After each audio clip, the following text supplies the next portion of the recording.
എല്ലാവർക്കും നമ്മുടെ പുതിയ വീഡിയോയിലേക്ക് സ്വാഗതം. ഇന്നത്തെ നമ്മുടെ റെസിപ്പി നമുക്ക് നോമ്പ് സമയത്തും ചൂട് സമയത്തുമൊക്കെ വളരെ സിമ്പിളായിട്ട് തയ്യാറാക്കി എടുക്കാൻ പറ്റുന്ന 2 വെറൈറ്റി ടേസ്റ്റിലുള്ള ഡ്രിങ്കാണ്. ഈ വീഡിയോ കണ്ടുകൊണ്ടിരിക്കുന്ന സമയത്ത് നിങ്ങൾക്ക് ഇഷ്ടപ്പെടുകയാണെങ്കിൽ മറക്കാതെ തന്നെ ആ ലൈക്ക് ബട്ടൺ ഒന്ന് ക്ലിക്ക് ചെയ്യണേ. കൂടെ നമ്മുടെ ഈ ചാനലൊന്ന് സബ്സ്ക്രൈബ് ചെയ്ത് ഒന്ന് സപ്പോർട്ട് കൂടി ചെയ്യുക. അപ്പോൾ നമുക്കിതെങ്ങനെയാണ് തയ്യാറാക്കുന്നതെന്ന് നോക്കാം. അതിനായിട്ടൊരു മിക്സിയുടെ ജാറിലേക്ക് ഒരു നാരങ്ങയുടെ പകുതി നീരാണ് ചേർത്ത് കൊടുത്തിട്ടുള്ളത്.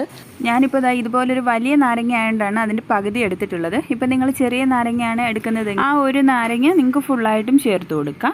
ഇനി നമുക്കിതിലേക്ക് മധുരത്തിന് ആവശ്യമായിട്ടുള്ള പഞ്ചസാര ചേർത്ത് കൊടുക്കുക. ഇനി ഇതിലേക്ക് സ്പെഷ്യലായിട്ട് ചേർത്ത് കൊടുക്കുന്നത് ഇതുപോലെ കുറച്ച് മുന്തിരിയാണ്. മുന്തിരി എടുക്കുമ്പോൾ അരിയില്ലാത്ത മുന്തിരി വേണം എടുക്കാനായിട്ട്. അതുപോലെ തന്നെ ഒരുപാടങ്ങ് പുളിയുള്ള മുന്തിരി ചേർത്ത് കൊടുക്കരുത്. ഇനി നമ്മൾ എടുത്തിരിക്കുന്ന നാരങ്ങയുടെ പുളി അനുസരിച്ചിട്ട് ഇതിലേക്ക് വെള്ളം ചേർത്ത് കൊടുക്കുക. എന്നിട്ട് ഇത് നന്നായിട്ടൊന്ന് ബ്ലെൻഡ് ചെയ്തെടുക്കുക. നന്നായിട്ടൊന്ന് അടിച്ചെടുത്ത ശേഷം നമുക്കിതൊന്ന് അരിച്ചെടുക്കാം.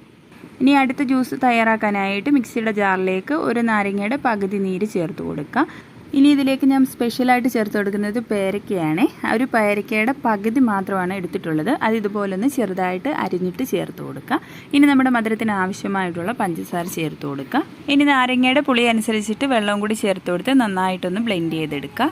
അതുകൂടി നന്നായിട്ടൊന്ന് അരിച്ചെടുക്കണേ. ഇനി ഞാൻ 2 ഗ്ലാസ് അതിലേക്ക് നമുക്ക് കുറച്ച് ഐസ് ക്യൂബ് ഇട്ട് കൊടുക്കാം.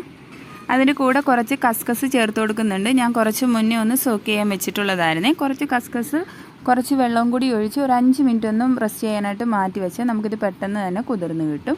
അതിൽ നിന്നും കുറച്ച് ഇതുപോലെ 2 ഗ്ലാസ്സിലേക്കും ഇട്ട് കൊടുക്കാം. എന്നിട്ട് ഒരു ഗ്ലാസ്സിലേക്ക് നമ്മൾ മുന്തിരി വെച്ചിട്ടുള്ള ലൈം ഒഴിച്ചു കൊടുക്കാം. മറ്റേ ഗ്ലാസ്സിലേക്ക് പേരയ്ക്കയുടെ ലൈം കൂടി ഒഴിച്ചു കൊടുക്കാം. വളരെ സിമ്പിളാണ് ഇത് തയ്യാറാക്കാനായിട്ട്. നല്ല അടിപൊളി ടേസ്റ്റുമാണ്. ഇതുവരെയും ഇതുപോലെ ട്രൈ ചെയ്ത് നോക്കാത്തവരുണ്ടെങ്കിൽ ഒരു തവണയെങ്കിലും ട്രൈ ചെയ്ത് നോക്കിയിട്ട് നിങ്ങളുടെ ഫീഡ്ബാക്ക് അറിയിക്കുക. ഇന്നത്തെ വീഡിയോ ഇഷ്ടമായിട്ടുണ്ടെങ്കിൽ ലൈക്ക് ചെയ്യാനും കൂടെ നമ്മുടെ ഈ ചാനലൊന്ന് സബ്സ്ക്രൈബ് ചെയ്തൊന്ന് സപ്പോർട്ട് കൂടി ചെയ്യാൻ മറക്കല്ലേ.